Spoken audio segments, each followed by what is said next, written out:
Ang mabuting balita ng Panginoon, ayon kay San Lucas.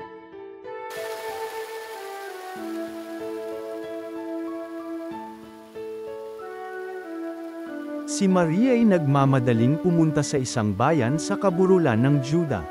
Pagdating sa bahay ni Zacarias, binati niya si Elizabeth. Nang marinig ni Elizabeth ang bati ni Maria, naggagalaw ang sanggol sa kanyang tiyan. Napuspos ng Espiritu Santo si Elizabeth, at buong galak na sinabi, "Pinagpala ka sa mga babae, at pinagpala rin ang dinadala mo sa iyong sinapupunan.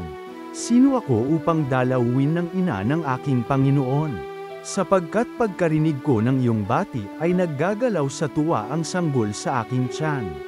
Mapalad ka sapagkat nanalig kang matutupad ang ipinasabi sa iyo ng Panginoon."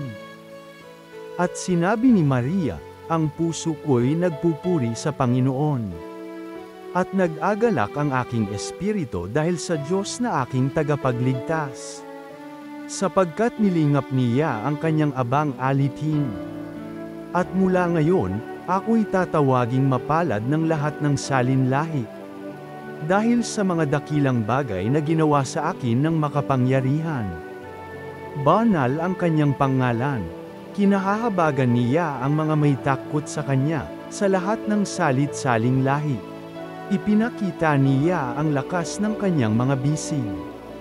Pinanggalit niya ang mga palaloang isipan.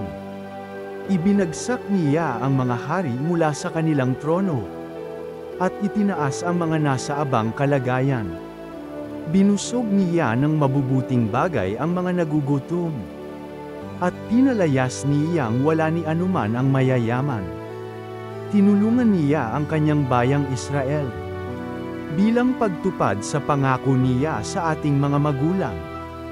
Kay Abraham at sa kanyang lahi, magpakailanman. Tumira si Maria kina Elizabeth ng may 3 buwan, at saka umuwi. Ang mabuting balita ng Panginoon.